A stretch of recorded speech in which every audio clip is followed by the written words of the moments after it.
ನ್ಯೂಸ್ಗೆ ಸ್ವಾಗತ. ನಾನು ಸಾನಿಯಾ. ದೀಪಾವಳಿದ ಶುಭಾಶಯಗಳು ಎಲ್ಲರಿಗೂ, ಪತ್ರಕರ್ತರಿಗೆ. ಇವತ್ತಿನ ದಿವಸ 2013ರಲ್ಲಿ ಎಲ್ಲ ರೈತರ ಕಾಲುವೆ ಸಲುವಾಗಿ ಜಮೀನನ್ನು ಭೂ ಸ್ವಾಧೀನನ್ನು ಮಾಡಿಕೊಂಡು ಇವತ್ತಿಗೆ 12 ವರ್ಷ ಆಯ್ತು. ಅದ್ರದ ಬೆಳೆ ಪರಿಹಾರನೂ ಇಲ್ಲ, ಜಮೀನು ಕಳ್ಕೊಂಡಾರ, ನೀರು ಇಲ್ಲ. ಯಾಕಂದ್ರೆ ಈ ಪ್ರಾಜೆಕ್ಟ್ 25,000 ಎಕರೆ ಹೋಗಿದೆ ಕಾಲುವೆಗೆ.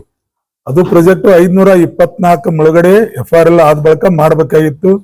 ಅದನ್ನ ಅಡ್ವಾನ್ಸ್ ಆಗಿ ಮಾಡಿದಾರ. ಅದು ಮಾಡಿದ್ರೆ ಅವ್ರ ರೈತರಿಗೆ ಪರಿಹಾರ ಕೊಡ್ಬೇಕಲ್ಲ. ಒಬ್ಬ ರೈತ, ನಮ್ಮ ಕಾಕಣಿಕೆ ಆದಂತ ಬೋಗಶೆಟ್ಟಿ ಅಂತ ಒಬ್ಬ ರೈತ, ಅವನು 5 ಎಕರೆ ಜಮೀನನ್ನು 3 ಮಂದಿ ಅಣ್ಣತಮ್ಮರು 5 ಎಕರೆ ಜಮೀನು ಕಳ್ಕೊಂಡಾರ. ಅವರಿಗೆ ಇಲ್ಲಿ ತನ ಪರಿಹಾರ ಇಲ್ಲ. ಆಮೇಲೆ ಅವರಿಗೆ ಜಮೀನನ್ನು ಕೊಡಿಸಿಕೊಟ್ಟಿಲ್ಲ. ಅಂದ್ರ ರೈತಿಗೆ ಜಮೀನು ಇಲ್ಲ, ಪರಿಹಾರ. 5 ಎಕರೆ ಇದ್ದದ್ದು ಪೂರ್ತಿ ಭೂ ಸ್ವಾಧೀನ ಆಗಿದೆ. ಅವರು ಒಳ್ಳೆಯ ಒಂದು ವ್ಯಕ್ತಿತ್ವ ಹೊಂದಿದವ್ರು ಬೋಗಶೆಟ್ಟಿ ಅಂತೇಳಿ. ಈಗ ಅವ್ರು ದುಡ್ಲಿಕ್ಕೂ ಆಗುದಿಲ್ಲ. ಈ ಸರ್ಕಾರ ಮತ್ತೆ ನೀವು ರೈತರಿಗೆ ಪರಿಹಾರ ಕೊಡ್ಲಿಕ್ಕಂದ್ರೆ ಸರ್ಕಾರದಲ್ಲಿ ಕೂತು ಏನ್ ಮಾಡೋದು? ನಿಮ್ಮ ಸರ್ಕಾರ ಇದ್ದಾಗ 2013ದಾಗ ಭೂ ಸ್ವಾಧೀನ 12 ವರ್ಷ ಆಯ್ತು. ಈಗ ಹಿಂದಿನ ಸರ್ಕಾರ ಇದ್ದಾಗ ರೈತರಿಗೆ ಭೂ ಸ್ವಾಧೀನಕ್ಕ ಅಂತೇಳಿ ಒಂದು 10,000 5,000 ಬಜೆಟ್ ನಲ್ಲಿ ವರ್ಷ ಬಜೆಟ್ ಮಾಡುವಲ್ಲಿ ಇಡ್ತಿದ್ರು. ಈಗ ಆದ 2,000 ಇವ್ರು ಈ ಸಲ ಆರಿಸಿ ಬಂದ್ಮೇಲೆ ಆ 2,000 ಅಮೌಂಟನ್ನು ಹೊಳಿ ತಕೊಂಡ್ರು.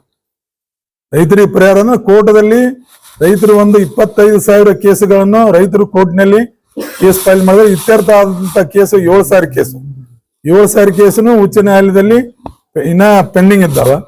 ಆ ಉಚ್ಚ ನ್ಯಾಯಾಲಯದ ಪರಿಹಾರ ಮಾಡಿಕೊಟ್ಟು ತುಂಬ್ರೆ ಅಂತ ವಾರಂಟ್ ಮಾಡಿದ್ರು ಸಹಿತ ಅವರು ತುಂಬಲಿಕ್ಕೆ ತಯಾರಿಲ್ಲ.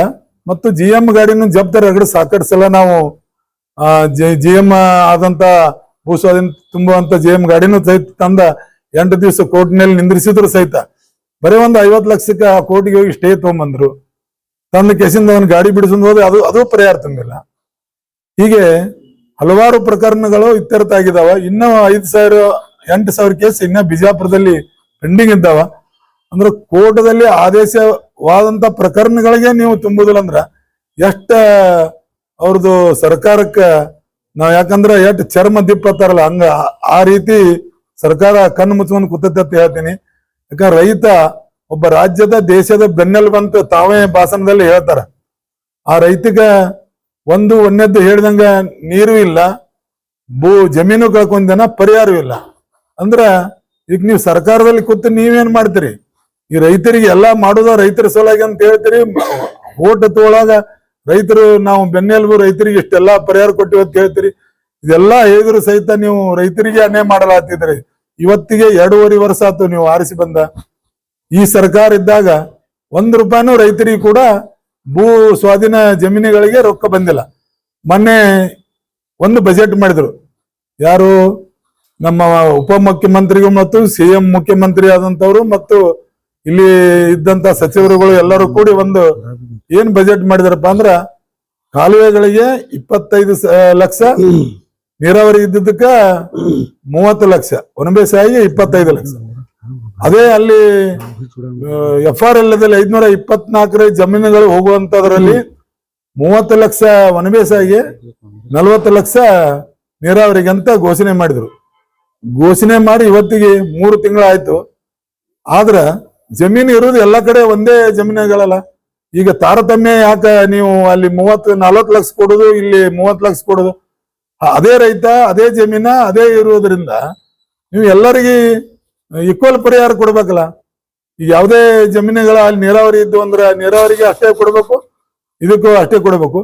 ಈ ಕೋರ್ಟ್ನಲ್ಲಿ ತಾವೇ ಮಾಡಿದಂತ ಯಾಕ್ತಿದು ಯಾವಾಗ ಇದು ಕಾಂಗ್ರೆಸ್ ಗೌರ್ಮೆಂಟ್ ಇದ್ದಾಗ ಇದನ್ನ 4 ಟೈಮ್ಸ್ ಅದು ಮೊದಲು ಸೊಲಿಸಿಟಿ ಇತ್ತು, 35% ಇತ್ತು.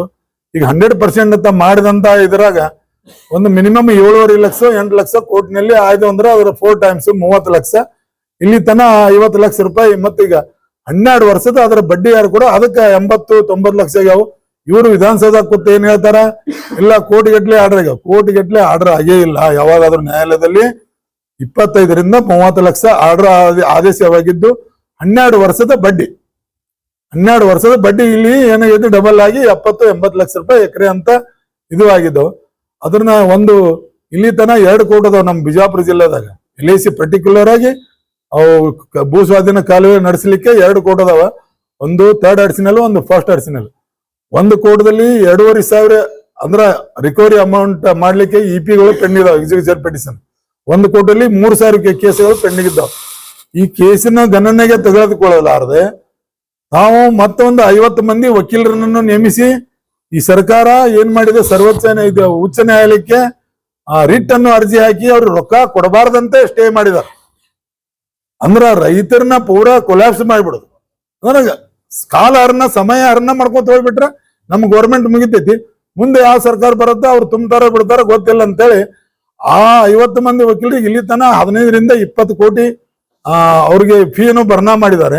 ಅದೇ ಆ ರೈತರಿಗೆ ವಕೀಲರಿಗೆ ಕೊಡುವಂತ ಅಮೌಂಟ್ ಅನ್ನು ರೈತರಿಗೆ ಕೊಟ್ರೆ ಅದು ಎಷ್ಟೋ ಪರಿಹಾರಗಳು, ಅರ್ಧ ಕೇಸುಗಳು ಇಲ್ಲಿ ತನ 4,500 ಕೇಸುಗಳು ಲೋಕ ಅದಾಲತಲ್ಲಿ ಮುಗಿದು ಹೋಗಿದ್ದು.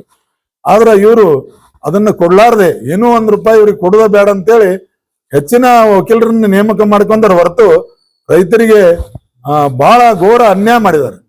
ಇಷ್ಟು ಅನ್ಯಾಯ ಮಾಡಿದ್ರು, ಹೋರಾಟ ಮಾಡಿದ್ರು. ಬಾಗಲಕೋಟೆ ಜಿಲ್ಲೆಯಲ್ಲಿ 1 ತಿಂಗಳು ಹೋರಾಟ ಮಾಡಿದ್ರು. ಏಪ್ರಿಲ್ 524 ನಮಗ 50ರಿಂದ 60 ಲಕ್ಷ ರೂಪಾಯಿ ಮಾಡಿರುತ್ತೆ ಕೂತಿದ್ರು. ಅದನ್ನ 1 ತಿಂಗಳದಾಗ ಹೋಗಿ ಎಲ್ಲ CM ಅವರು DCM ಅವ್ರು ಹೋಗಿ ಅವ್ರನ್ನ ಎಬ್ಸಿದ್ರು. ಇಲ್ಲ ಮುಂದಿನ ದಿನಮಾನ ನಾವು ಪರಿಹಾರ ಕ್ಲಿಯರ್ ಮಾಡ್ತೇವೆ ಅಂತ ಎಬ್ಸಿದ್ರು. ಆದ್ರೆ ಎದ್ದ ಮೇಲೆ ಈಗ 1 ವರ್ಷ ಆಯ್ತು, ಮತ್ತು ಅವ್ರಿಗೆ ಏನು ಒಳ್ಳೆ ಇಲ್ಲ. ಅದಕ್ಕ ರೈತರಿಗೆ ಬಹಳ ಅನ್ಯಾಯ ಆಗ್ಯದ. ಮತ್ತೆ ಈಗ ಬೆಳೆ ಪರಿಹಾರನು ಈಗ ಒಂದು ಇಂಡಿಯಲ್ಲಿ ಆಗ್ಲಿ ಆಲ್ಮೇಲದಲ್ಲಿ ಆಗ್ಲಿ 1 ಲಕ್ಷ ಎಕರೆ ಮಿನಿಮಮ್ ಅದು ತೊಗರಿ ಆಗ್ಲಿ ಗೊಂಜಾಳ ಆಗ್ಲಿ ಹಾಳಾಗಿದೆ. ಅದಕ್ಕೆ ಇಮಿಡಿಯೇಟ್ ಹಾಳಾದಂತ ಜಮೀನುಗಳಿಗೆ ಇಮಿಡಿಯೇಟ್ ಪರಿಹಾರ ಕೊಡ್ತಾನಂತೇನು ಘೋಷಣೆ ಮಾಡಿದಾರ. ಬರೇ ಪೇಪರ್ದಲ್ಲಿ ಓವಾಪವು ಟೋಲ್ ಭಾಷಣ, ಪೇಪರ್ದಲ್ಲಿ ಈಗಾಗಲೇ ಕೊಟ್ಟಿವಂತೇಳಿ ಬಂದಿದೆ. ಆದ್ರೆ ಯಾವ ರೈತರಿಗೆ ₹1 ಬಂದಿಲ್ಲ. ಅದಕ್ಕ ತಾವು ಸರ್ಕಾರದವ್ರು ಏನ್ ಮಾಡ್ಬೇಕಂದ್ರ ಈ ಕೋರ್ಟದಲ್ಲಿ ಆದಂತ ಆದೇಶಗಳ ಪ್ರಕರಣಗಳು ಏನದಾವಲ್ಲ ಇವಕ್ಕ ಇಮಿಡಿಯೇಟ್ ರೊಕ್ಕ ಭರ್ನಾ ಮಾಡ್ಬೇಕಂತೇಳಿ ಹೇಳ್ತೀವಿ. ಮತ್ತ ಭರ್ನಾ ಮಾಡದಿದ್ರ ಮುಂದ ಇಡೀ ಜಿಲ್ಲೆಯ ರೈತರು ನೀವು ಕಾಲುವೆ ಮಾಡಿ ಏನ್ ಮಾಡಿದಿರಿ 524 ನಿಂದಿರಿಸಿ ನಾವು ಎಲ್ಲಾ ಇಡೀ ಬಿಜಾಪುರ ಮತ್ತು ಬಾಗಲಕೋಟೆ ಜಿಲ್ಲೆಯನ್ನು ಸಮಗ್ರ ನೀರಾವರಿ ಮಾಡ್ತಾನಂತ ದೊಡ್ಡ ಭಾಷಣದಲ್ಲಿ ಹೇಳ್ತೀರಿ. ಆದ್ರೆ ಇಲ್ಲಿ ಮಠ 10 ವರ್ಷದ ಪ್ರಾಜೆಕ್ಟ್ ಇದು. ಈಗ ಕೆನಾಲ್ಗಳು ಎಷ್ಟೋ ಮುಚ್ಚಿ ಹೋಗಿದಾವ್, ಅವ್ರಿಗೆ ಪರಿಹಾರ ಇಲ್ಲ, ನೀರು ಇಲ್ಲ. ಮತ್ತೆ ಹೀಗೆ ಒಂದು ರೈತರಿಗೆ ಅನ್ಯಾಯ ಮಾಡೋದ್ರಿಂದ ಕೋರ್ಟದನ್ನ ತಾವು ವಕೀಲರನ್ನ ನೇಮಿಸಿ ಅದನ್ನ ತಡೆಗಟ್ಟಿ ಅವ್ರಿಗೆ ಸಮಯ ಕಾಲಹರಣ ಮಾಡಿಕೊಂಡು ಹೋಗುವಂತ ಸರ್ಕಾರ. ಯಾಕಂದ್ರೆ ಮೊದಲು 2013ರಲ್ಲಿ ಕಾಂಗ್ರೆಸ್ ಸರ್ಕಾರ ಇದ್ದಾಗ ಮಾಡಿದ್ದು ಕಾಲ. ಅವಾಗ ಆಕ್ಚುಲಿ ಇದ್ರದ್ದು ಪ್ರಕಾರ ಏನಂದ್ರ 524 ನೀರು ನಿಂದ್ರಿಸೇ ಮೊದಲು ಕಾಲುವೆ ಮಾಡ್ಬೇಕಾಗಿತ್ತು. ಆ 524 ನೀರು ನಿಂದ್ರಿಸಲಿಲ್ಲ. ಈ ಕಾಲುವೆನೂ ಮಾಡಿ ಅಡ್ವಾನ್ಸ್ ಎಲ್ಲ ಅದರದ ಪೇಮೆಂಟ್ಗಳನ್ನು ತಾವು ಕಾಂಟ್ರಾಕ್ಟರ್ ಆಗಲಿ ತಮ್ಮ ಕಮಿಷನ್ಗಳು ತೆಗೆದುಕೊಂಡು ರೈತರಿಗೆ ಬೀದಿಗೆ ಇಳಿಯುವಂಗ ಮಾಡಿದ್ದಾರೆ. ಇದು ಮಹಾ ತಪ್ಪಂತೇಳಿ ನಾನು ಈ ವೇದಿಕೆ ಮುಖಾಂತರ ಹೇಳ್ತೀನಿ. लेटेस्ट न्यूज अपडेट्स के लिए YouTube एक्सप्रेस को सब्सक्राइब कीजिए, साथ में बेल आइकॉन को भी क्लिक कीजिए। साथ ही साथ लाइक, शेयर और कमेंट करना ना भूलिए।